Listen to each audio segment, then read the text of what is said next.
Welcome, everybody, to the Department of Family Medicine Grand Rounds series. I'm Nina Maestera, co-chair of the series with London Breedlove. And as always, we'd like to thank our tremendous support with Kyle Blumenstein on IT, as well as Tara Zimmerman with definitely a lot of administrative support, and our committee as well. We have some announcements regarding CME reporting. As you can see on the slide, there is a new process that UW-CME is implementing in terms of registering and claiming your credits. As of January 1st, CME for these activities is now free of charge. You'll be able to text that number, text your UW email. This is for UW faculty. Once you do that, you'll get a prompt to enter an activity code 8561. And that will automatically register you as an attendee for this event and log your CME.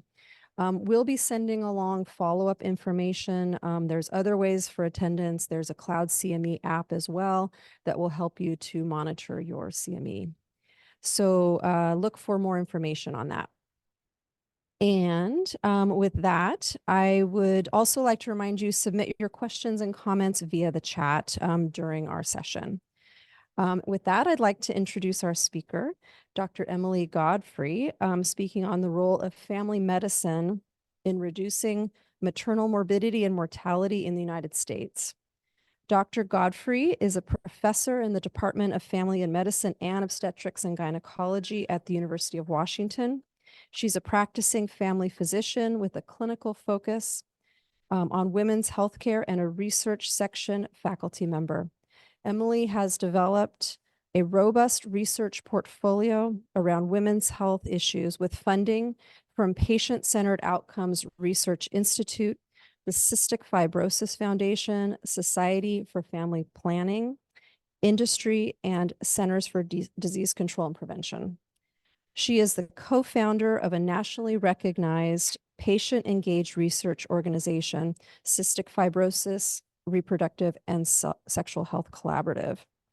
She is the author of more than 250 publications, scholarly works, and conference presentations covering reproductive health, groundbreaking early abortion services, and primary care.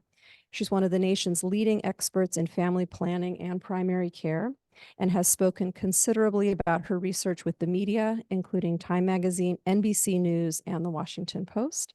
Please welcome Dr. Godfrey.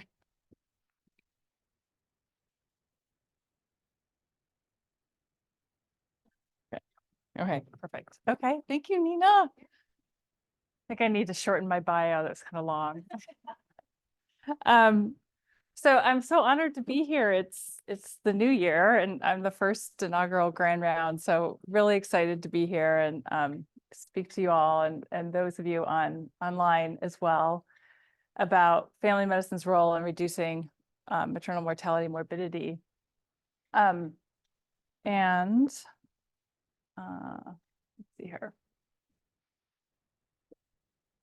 Let's see here. It's not working now.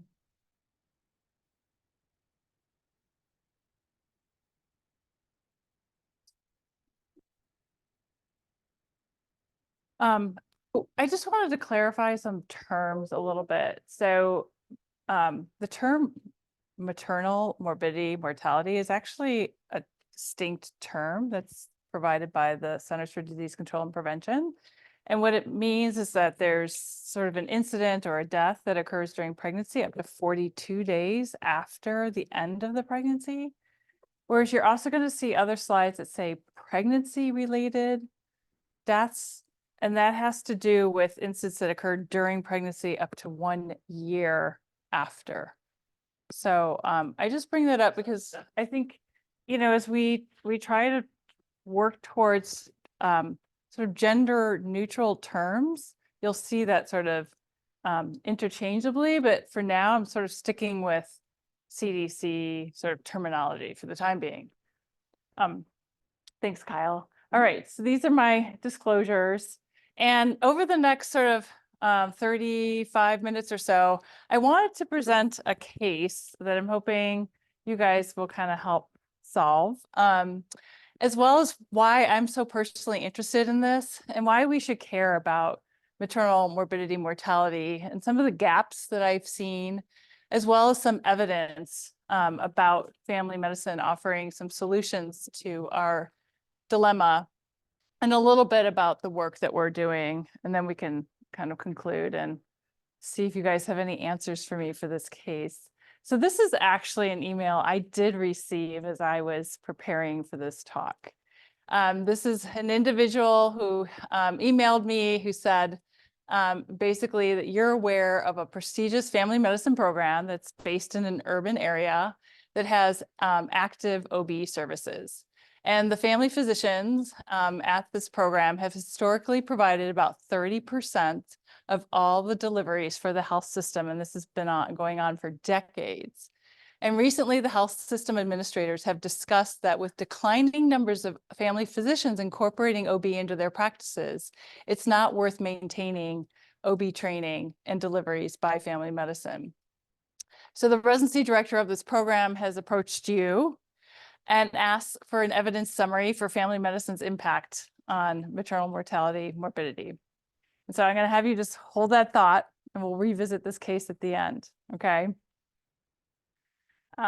So my personal interest, and I have to say, when Nina and London first approached me to do grand rounds, they said, well, will you please talk about abortion?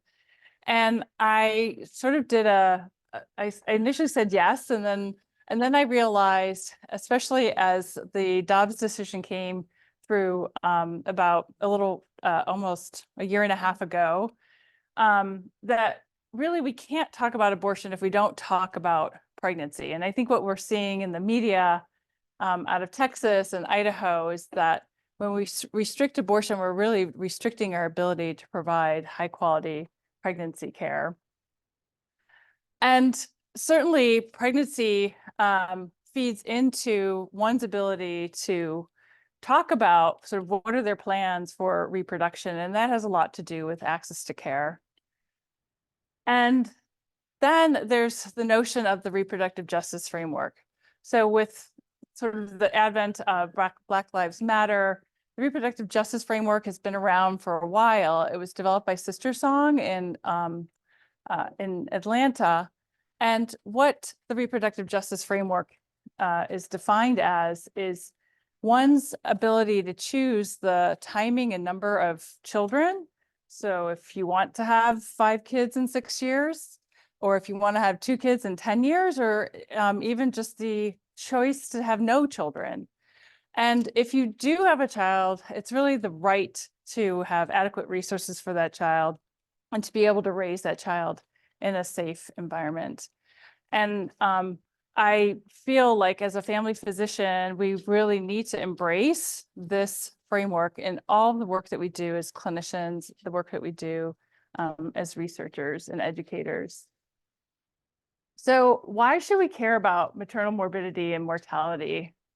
I'm the first physician in my family, and I went to medical school thinking I would improve lives. And I was especially motivated by women's health. Women's health was the key reason why I chose family medicine over internal medicine. Because my mother was sort of a product of the 1950s, and it was sort of her life as a gendered woman was sort of limited to becoming a nurse or a teacher or secretary, and she was a teacher. Whereas I was raised in the era after ERA, Equal Rights Amendment, was sort of, I don't know if it was ever truly passed, but pseudo passed, and Roe v. Wade was passed. And so I was very much raised as a female person who could really be whatever they wanted to be. And so I wanted to bring that to medicine so that I could empower women to be healthy and to really truly have the lives that they want to have. And so for me, when I see this line, so I went to medical school, early 2000s, you can see that maternal mortality, morbidity, pregnancy-related deaths are only increasing. And it's deeply disturbing to me and deeply devastating.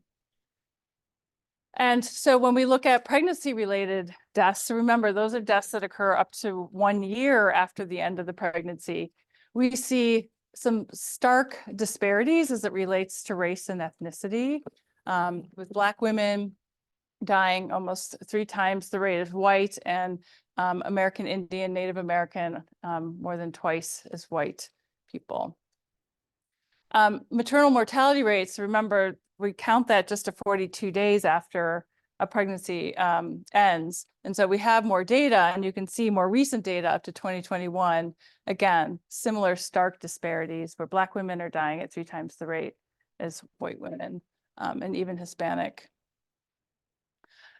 And then we compare ourselves to other similar high income countries. And every other country has been able to make an impact on reducing deaths related to pregnancy. And we can see that the United States is a complete outlier, and is completely heading the wrong direction. And so we have to ask ourselves, well, why is that? That just doesn't make sense. And of course, well-being of the parent and the mom has a lot to do with well-being of the child. And so when we see that we have more maternal deaths, it makes sense that compared to other high-income countries, we have more infant deaths as well. So we stand apart as having more infant deaths compared to other countries. So I'm going to ask you all that what is the fundamental difference between the United States and some of the other countries that we saw on the slide, some other high-income countries? Lack of primary care. There we go. We have the star student in the back of the room. Thank you, Nelson. So that is true, that with every other country, Canada, France, Australia, Italy, Norway, their health system is based in primary care. And we do not have that in the United States.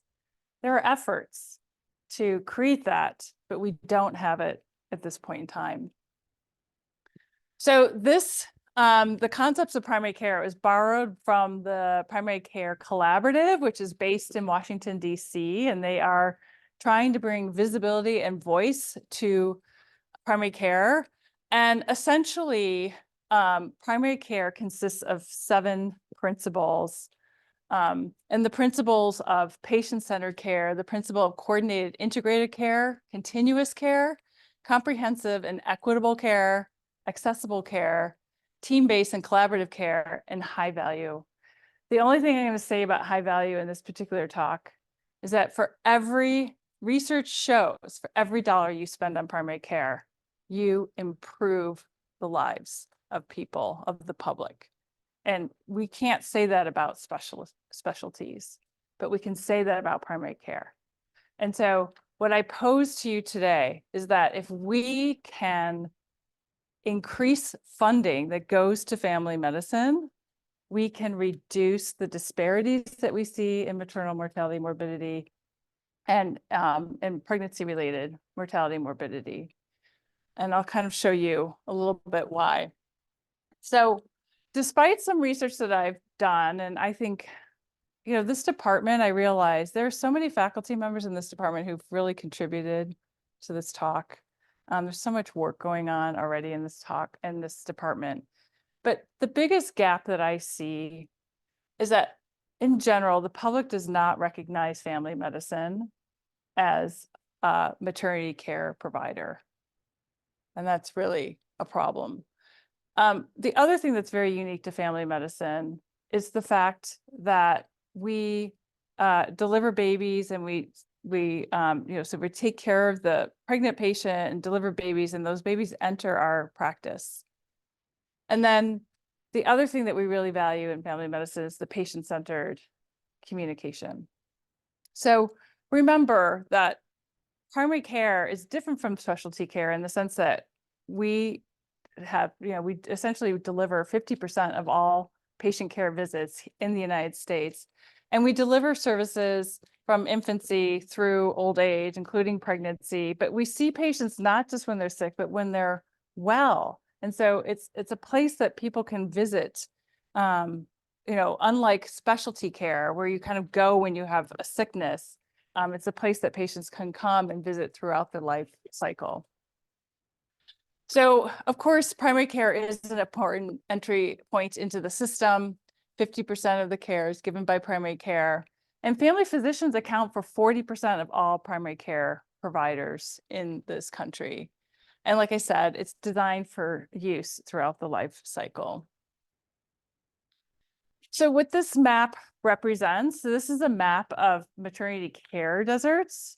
And so maternity care desert is a term that's coined by the March of Dimes. And it's defined as not having an obstetrical provider. And so those maternity care deserts are in white. What you see in light blue are areas where there is either, a nurse midwife or an OBGYN. And what you see in dark blue is where family physicians are practicing OB, but the March of Dimes has designated that area as a maternity care desert. And so this is what I mean when I say that family medicine is, for the most part, ignored as a maternity care provider. So this is an article that came out of the Robert Graham Center in Washington, D.C. And essentially family physicians, so if the March of Dimes would include family physicians, there would be 16% fewer maternity care desert counties. 181 counties would be no longer in that count if they were included.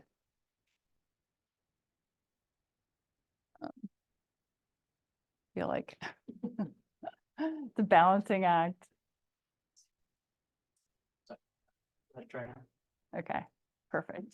So the reason why the March of Dimes excludes family medicine is they say, well, only 10% are providing obstetrical care, and we can't count on family medicine. Therefore, that's our excuse for excluding them, right? And that is not without some truth. This is, a line graph, and we can see from 2004 to 2016, there has been pretty much a drastic decrease in family physicians who are offering OB care. But the other piece of information, and this is Sebastian Tong just published this recently, was that even though only 2% of family physicians are offering C-sections, they are offering critical care in rural areas. And so what I want to say about C-sections is that for sure, it's operative deliveries, for sure it can be life-saving, but there has been a tendency towards overutilizing operative deliveries. And when there's an overutilization, right, so a procedure kind of becomes more procedures and ultimately iatrogenic deaths. And so it has contributed to the maternal mortality morbidity rate that we have in this country. So I want to highlight some research by Emily Van Goppel. She is now at my former place of work, the University of Illinois, Chicago, but was previously at the University of Chicago, different place, same city. And she's done some really interesting work. So her study entailed going into the state of Iowa, because Iowa has a number of rural hospitals where family medicine only is providing obstetrical care. And they have other rural hospitals where OBGYNs only are providing obstetrical care. And then there's a number of hospitals that provide both family medicine and OB care. And she utilized a validated survey called the labor culture survey. It's a validated survey that hospitals receive and answer, and a number of healthcare providers on the labor and delivery floor, so including nurses, answer this survey and provide input into sort of general culture of labor and delivery. And so for this particular study, what she found when she compared the family medicine only hospitals and compared it to where there's OBs and family medicine delivering, that there was a third fewer C-sections occurring. And so that is a huge impact on the reducing maternal mortality, morbidity from operative delivery that family medicine offers. And when she compared it and she looked even at the OBs, they were 15% lower. So family medicine is offering has a huge impact in terms of reducing deaths related to operative deliveries. And so I mentioned how what's so unique about family medicine as a primary care specialty is the fact that we are the only primary care specialty where we go into labor and delivery and take care of the prenatal patient, deliver the patient, and then that infant joins our practice. And that is a very special and unique relationship. And I can really say that from my own personal experience that I gave up doing OB in 2019. And I had a handful of patients in my practice here at Northgate who were of reproductive age, who became pregnant, and I did their prenatal care and I delivered their babies. And now that I don't do the deliveries, I do less prenatal care, and my patients with their newborn babies have actually sort of meandered and they see other colleagues at Northgate. They don't see me. And so when I look back on my career as a family physician, I think about residency and early on in my career when I was doing OB in Chicago is probably, and even when I started here, those were like the most joyful moments of taking care of patients, is that really, really unique relationship of having those patients and taking care of them as when they're pregnant and taking care of their babies. And so I can't impress upon enough how important that is. So what family physicians are able to do is to see not just the baby at well child visits, but also see the parent, the mom. And often patients who come into pediatric offices, for example, pediatric offices don't feel comfortable, providing care to the parent, to the mom. And we know that well-being of mom has a lot to do with the well-being of the baby.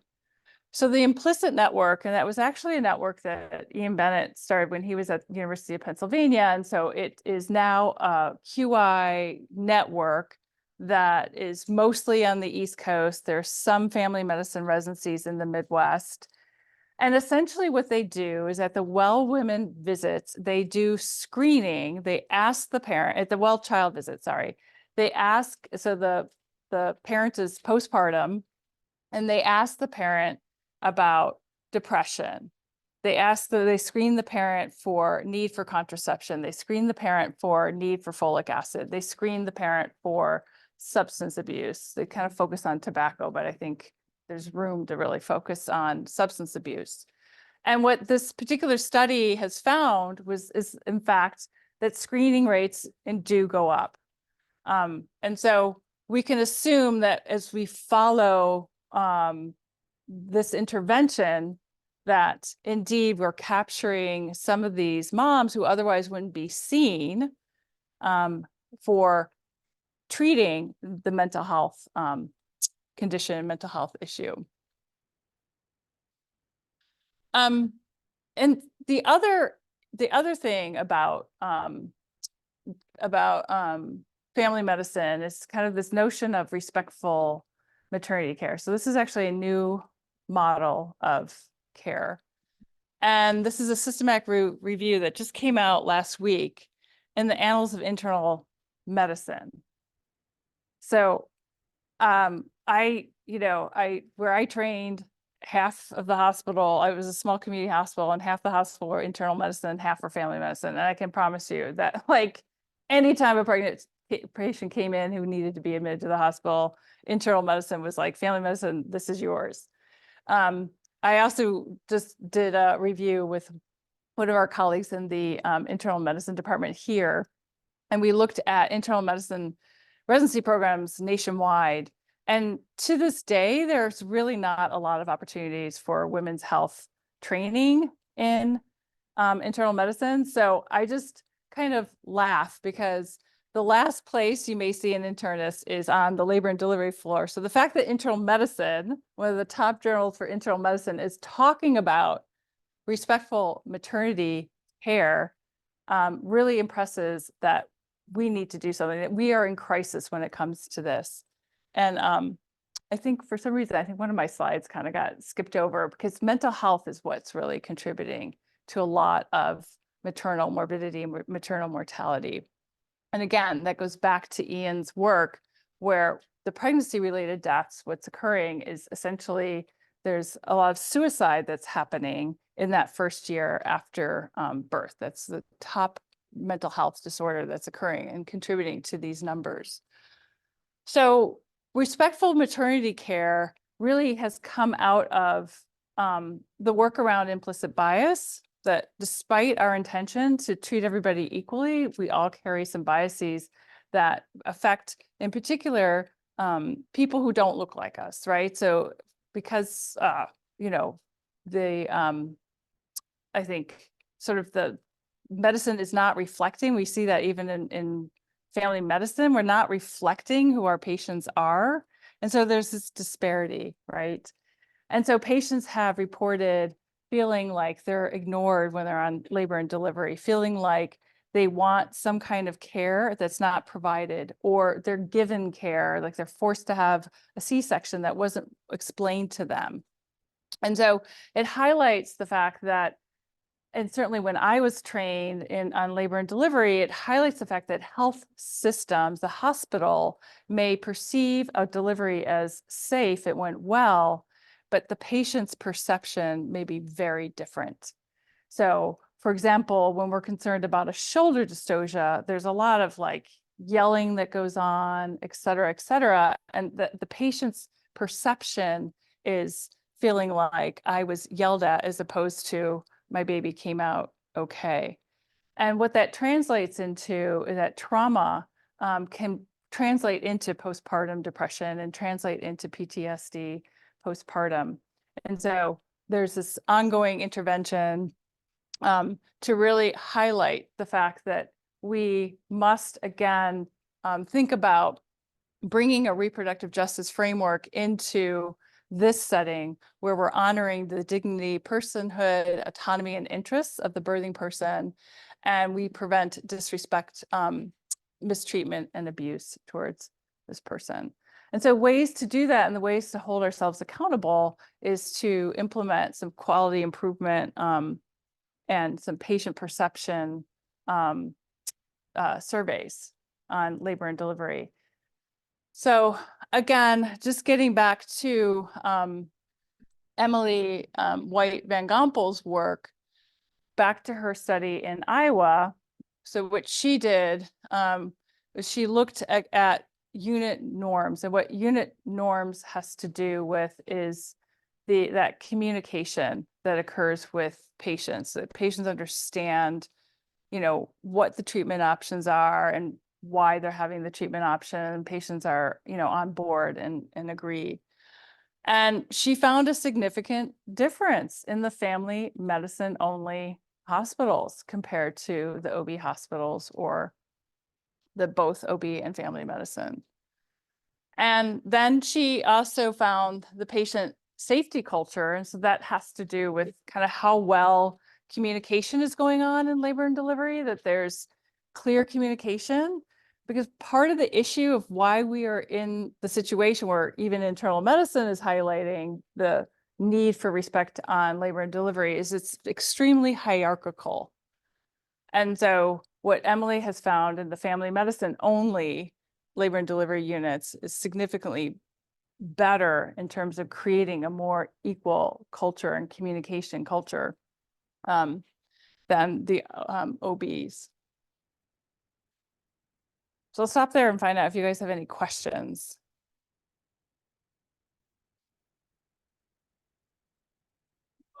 Yeah. Which is one of the things that the Graham Center has also emphasized. Here they're looking at the hospital and labor and delivery. The other thing to look at is the community. and the community that people are coming from. And one of the things about family medicine is that family physicians tend to be distributed geographically across population in sync with the population, meaning family physicians tend to live in the communities where their patients are. Whereas an urban phenomenon is that physicians tend to live in suburban rims and not necessarily where the most at-risk patients are. And I do think there's something joyful about having a physician from your community, whether that's a racial community or a gender community or any of those things. And I do think keeping that lens on the community as opposed to, in addition to the hospital, Right. is critically important. Yeah, I think that's a great comment. Yeah, so that is, I agree. I think that's critically important. So I was just going to review some of the other principles of primary care that apply to maternal morbidity, mortality.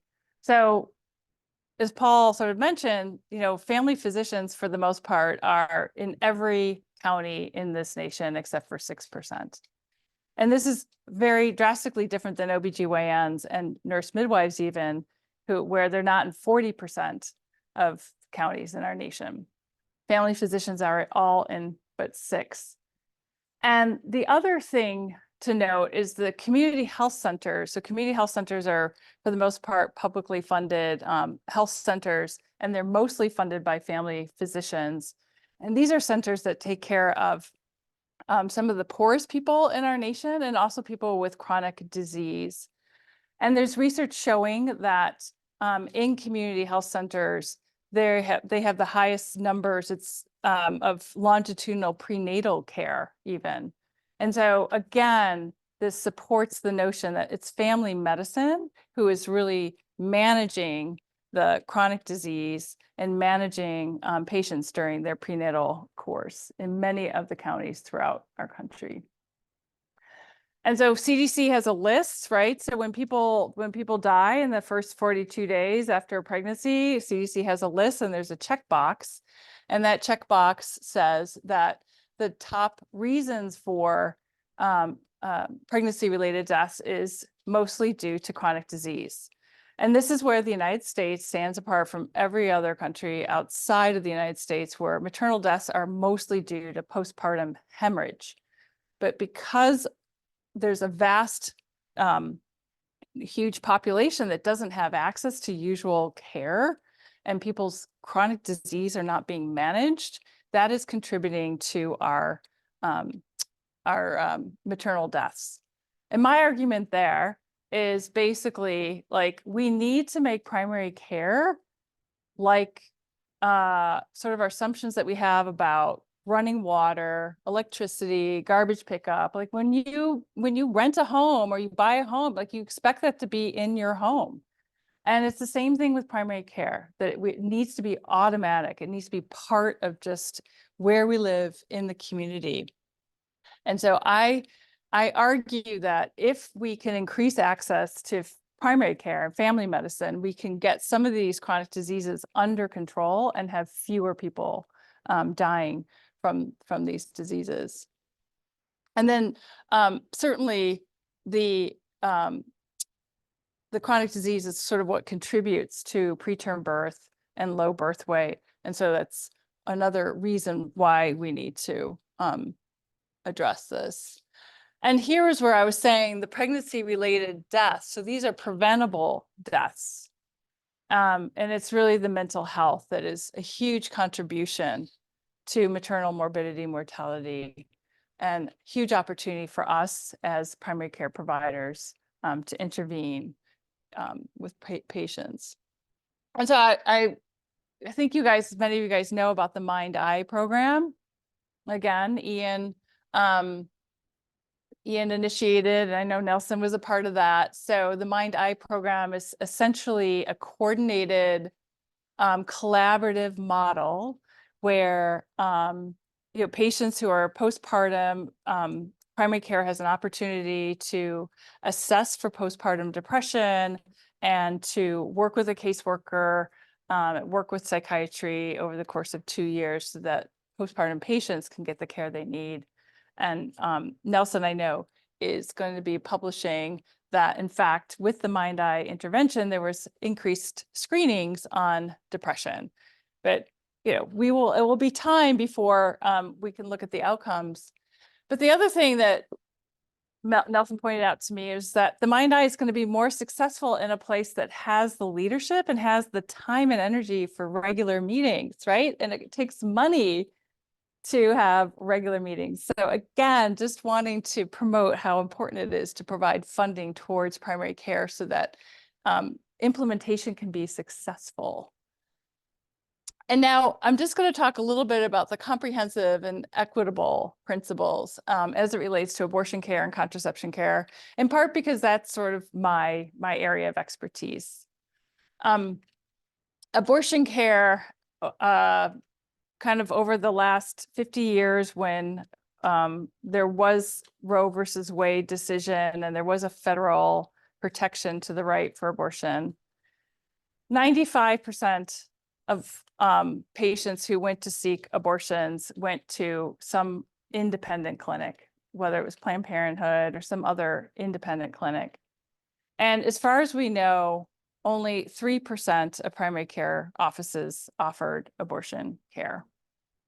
And so this is just to bring up the point that no matter where we stand on the issue of abortion, that if we truly believe in the principles of primary care and we truly believe in comprehensive and equitable care, and we have patients who come to us who are pregnant and we provide options counseling, and then we find that our patient who doesn't want to bring a pregnancy to term is no longer welcome in the practice, that is care that is not comprehensive, and that is care that is not equitable.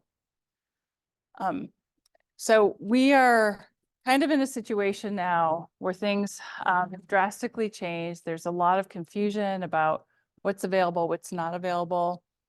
In this particular map, what you see, the white states are states that no longer offer abortion care, and the dark blue states are states where patients from the white states are traveling to get their abortion care. And you can see that Washington is not, quite as dark as Kansas or Colorado, but we are seeing an influx of patients who are coming to our state.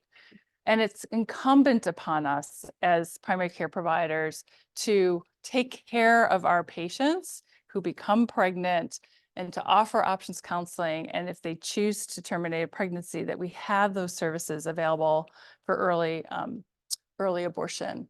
And it's doable and it's feasible to offer early abortion services, especially through telemedicine.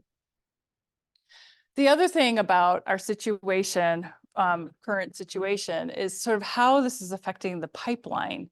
So for example, this is a study that came from the Graham Center. There was a decrease in matches from graduates of medical school going into family medicine. That just occurred across the nation. But what they found, the Graham Center found that in states that banned abortion, the decrease was even more drastic than states like Washington that did not ban abortion. So the notion of equitable care and comprehensive care is really important to graduating medical students. And another reason why family medicine needs to take on the responsibility of offering early abortion care in the services that they provide to patients where it's permissible.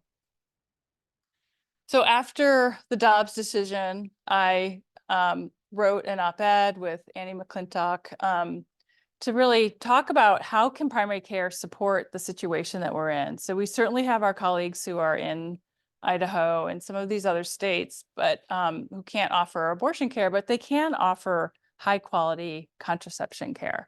And there's been quite a bit of work in terms of how that happens in a primary care setting. So my colleague, Christine Dellendorf out of UCSF, has a person-centered contraceptive care measure. It's actually a validated quality measure. And it's a way to ensure that your clinic is in fact offering high quality contraception care. So the history behind contraception, going back to our reproductive justice framework, is that people of color in particular have felt coerced when it came to contraception care. And so Christine has really made efforts to ensure that there's a check-in about where people stand if they feel like they need pregnancy prevention, but there isn't a sense of coercion. And so this questionnaire can help your clinic kind of see how you're doing and where are the areas that we need to improve. So this is an opportunity, I think, for us at Northgate potentially. And then this gets back to some work that I've done. So we have our research team Access Delivered, and we developed a toolkit to help primary care providers implement early medication abortion, mostly through telemedicine. And the subsequent slides will tell you a little bit about the evidence behind that. So we conducted in-depth interviews with 21 staff. This was early in the pandemic. This is before the Dobbs decision, but there was a need for social distancing. And so we quickly got information from primary care clinics and asked sort of what were the steps that allow you to successfully implement? Because there are a lot of barriers, right? There are a lot of like administrators saying, no, we don't want protesters, and we really don't see that many pregnant patients, and Planned Parenthood has it handled, and why do we need to do this? And so what we really wrote about was how important it is to have a clinic champion to start a new service, and how important it is to have some external resources, but you also need administrators within your organization that have some buy-in. And then we followed that up with, what does telemedicine look like when it's offered in the primary care setting? And this information was utilized to help encourage the University of Washington, which is no small feat, to offer telehealth medication abortion. So the Northgate Clinic is currently offering telehealth medication abortion. We have another initiative called Won't Go Back, where we are working with the system, the UW Primary Care Network, to help educate other primary care providers about medication abortion, to just fulfill that principle of continuous care, equitable care, so that we can be the example health system that engages that principle. These are two articles that are forthcoming in the next month or so. And essentially what we did was we collaborated with a primary care clinic they're kind of a safety network with their health system, and they're in Massachusetts. And they had been providing medication abortion since 2003. So remember, the medication abortion pill, mifepristone, was FDA approved in 2000, 24 years ago. And so they were doing the in-person, but then suddenly they had to switch to telemedicine. And so we went in and we looked at the medical charts to see, how does telemedicine pan out when it's offered in primary care. And essentially what we found was that there's no difference, that patients, and this is again a safety net health system, so they have a lot of immigrant patients, a lot of people of color, people of varying economic differences, and essentially found no differences in terms of who was able to access in-person and who was able to access telemedicine. And they also found that patients who were able to access telemedicine were able to see the provider sooner than having to make an appointment and go in clinic. We then interviewed 14 patients, so Spanish, Portuguese, and English speaking, who received the telemedicine medication abortion, and kind of what that experience was like. And what stood out for me was the fact that, patients who ended up with a pregnancy and didn't want to be pregnant didn't have to deal with a whole different health system. That they had sort of a similar MyChart phenomenon in terms of making an appointment. Most of the people we interviewed were able to see their own primary care provider and really appreciated the fact that their own primary care provider knew their health background, knew about their chronic diseases, didn't have to explain it. But even when they didn't see their own provider, but they were in the same system, there was still just a higher level, they expressed a higher level of comfort. And almost an expectation, because they had their prenatal care, many of them had their prenatal care and had their deliveries in that system. And so they just assume, like, this is where I go for my healthcare, and they're going to take care of me even when I have an unplanned pregnancy and desire this service. So just getting back to our gaps is recognizing family medicine as maternity care deserts, as maternity care providers, and how can we capitalize on that? So some of the work that we're doing is we're working with the Robert Graham Center, and we're following up on this map here, because I was truly pretty pissed off and upset about that. And so I think our colleagues at the Robert Graham Center felt the same way. And so what we're doing is we are looking at the true maternity care deserts. So the areas that are in fact white, true, and we're comparing maternal mortality and low birth weight in the dark blue. So the ones that are designated by March of Dimes as a maternity care desert, but in fact have a family physician OB.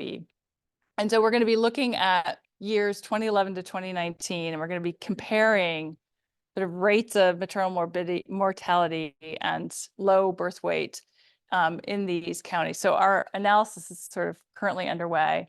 And we're really lucky to have May, who's, kind of our, health expert, our numbers expert. And Anna is currently doing the analyses. So we'll have those results shortly.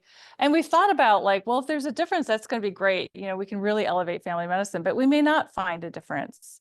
And so then what does that mean, for family medicine who is in these counties, and there is no difference on low birth weight or maternal mortality. And so those are sort of some things that we're just sort of thinking about in the background. The other thing is we are initiating a grant, so we need to find funding to help create a research agenda. So we've called it the Health Equity Advancement in Maternal and Infant Care. And I'm doing this in collaboration with Chris Ma, who's one of our newer faculty members. And we have a patient partner and a PhD student. And we want to really bring community in. We want to bring patients in, and we want to identify the research gaps and create this research agenda of how do we elevate family medicine as the providers who can help reduce maternal mortality and reduce the disparities that we see, and really show patients, communities the value of family medicine, and ultimately lobby for more resources for our discipline. And just in conclusion, family medicine is amazing, right? Because we provide access, we provide continuous care, we're reducing diseases as people become pregnant, we provide longitudinal prenatal care, and we're especially making impacts in rural areas. We provide the integrated care of the mom-baby visits and patient-centered care. So much of our training, I think, is around patient-centered communication, and that's really, I think, an area where our discipline can really be leaders. And then, of course, the team-based collaborative care, doing fantastic work with the Mind-Eye. So you guys are already on the road. And of course, the comprehensive and equitable care, that to be truly living up to that principle, we have to offer, primary care has to offer certainly high quality contraception care, and in states where it's permissible, early abortion care. All right, so we're back to our case, right? So this residency director has been kind of told by health system administrators that they want to do away with family medicine being on labor and delivery. And, there's really no point, because a lot of you guys aren't even offering it once you're done. So they've approached you and they've asked for evidence for their summary of family medicine's impact on maternal morbidity and mortality. So what do you say? And I have a little survey here. So I encourage you to fill out the survey. So the survey is just some statements that I kind of came up with of our impact, the impact of family medicine on maternal morbidity, mortality, and improving maternal and infant health. And certainly want your input. And so with that, I will end. I guess I'll leave the survey up in case some of you want to So I'm happy to. Thank you so much. That was really wonderful. We appreciate your talk. There are a couple questions in the chat, two that are pretty similar, asking about the family medicine OB mixed and their C-section rates and how you kind of interpret that data of that being higher rate. Is the question Of the family medicine mix. mixed? Yeah, I mean, yeah, Emily's about to submit her paper. So, you know, the devil's always in the details. But from my take on some of the discussions I've had with her is that the mix has to do with the hierarchical culture that exists on many labor and delivery floors. And so when there's a hierarchical culture, and invariably family medicine seems to just always be lower than OB. I mean, let's face it. Like I have a joint appointment in OB. I love my OB colleagues, but there's always this culture. And when you have a hierarchical culture, the people who are lower down are silenced, right? And patients are at the bottom and they're silenced. So I think it's a hierarchical culture that's playing into that finding. Thank you. If we have questions in the room, I'm going to. I appreciate the talk. You know, you mentioned that mental health as being one of the major. Oh, pardon me. I'm Bob Crittenden, a retired physician. And you mentioned mental health, and I was always very impressed when I did OB was the social determinant issues. You know, the social screening was always very impactful on outcomes. And you focused on that, but I was wondering, as you look at this, you know, where does the social impacts, housing, transportation, all those things, and how those fit in with your mental health and other things? Yeah, that's a great question. In fact, seems like anyway, I had a slide that I ended up taking out. Yes, so there is no question that there's obviously, I'm not saying family medicine is a one-stop shop and we're going to just solve everything. Obviously, there is a continuum that started sharing. Oh, she did. Okay. Okay. Go back to your presentation.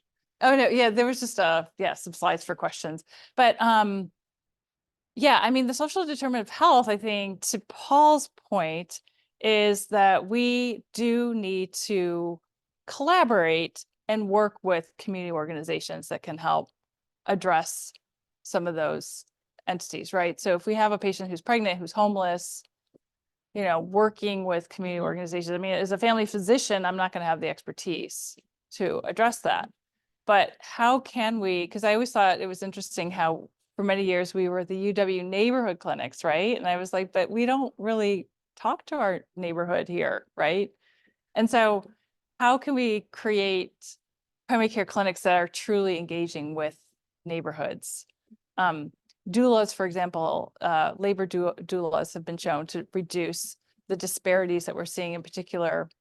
And so how can we be more inviting to have doulas as part of our labor plan? I think that again requires sort of the funding and the caseworkers who can help connect me, the family physician who's doing my care, with community organizations that can support patients in ways that I can't from the office. I think, is that kind of what you were asking? Generally, yes. But I was really also thinking about, if you look at the outcome measures and everything, how much of an impact is that? Is all of the social focus down on the mental health, or is the social impact more, a larger piece of this? Yeah. I mean, this is Ian Bennett's expertise. It's not mine. I mean, I think that there's sort of a Venn diagram that when people have mental health disorders, there's a Venn diagram that you're going to have more social, the disparities are going to be there, right? So, yeah. Thank you. If I can just chime in for a second. Yeah, thanks, Ian. Sure. Hi, everybody. And thank you so much for that great presentation, Emily. I'll just say that, your points, I think, Emily, are really true, that we need to have a team-based approach that at the same time that we acknowledge these social determinants of what makes our ability to deliver healthcare. You know, they really do impact that. So we do need to break out of our purely medically focused roles and think about true partnerships, which can improve the ability to treat diabetes, hypertension, maternal child health, all of these things through addressing things like housing instability and income instability and things of that sort. And that so it is an important challenge for us. And you know, a number of clinics are just spontaneously addressing that by figuring out ways to help people with their rents and keeping them from getting kicked out and becoming unhoused. And those are the kind of things that we really need to address in the broader family medicine. I mean, our Northgate clinic tends to be less at risk for these social determinants. So but we need to not, you know, ignore them just because we're not so much faced with them in our relatively advantaged clinic. Yeah, thanks, Ian. That's great. Yeah. I was wondering, as you were talking about, you know, the primary care collaborative, the national efforts, what sort of legislative work is being done, role for advocacy, that kind of thing, in terms of funding and adding, you know, emphasis to family medicine and primary care? Yeah, maybe Vicky or, um, as a, since I'm not really a policy person, I can only speak to that kind of more superficially. The Institutes of Medicine, for the most part, have really have written a report in the last few years and elevating the importance of primary care as the foundation to health system. And they have, we have a friendly administration in Washington, D.C. at the White House. And so they have taken this to Health and Human Services, and there's some effort. So we've just learned about this new code about continuity of care, the G2211 code. So, that is sort of one step in the right direction to start paying for providers that the value of continuity, the value of trust has never been reimbursed.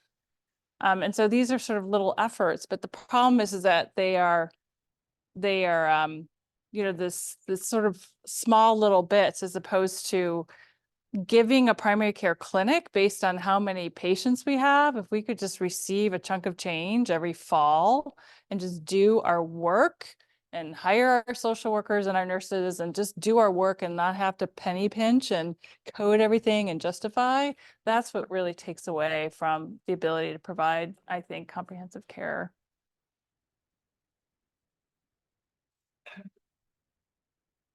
Paul James, chair of the department. I guess I would highlight from a policy perspective and something that we in family medicine need to have more clarity about, and I would be interested in your comments on this, is I think one of the challenges is whether maternity care and prenatal care is really primary care.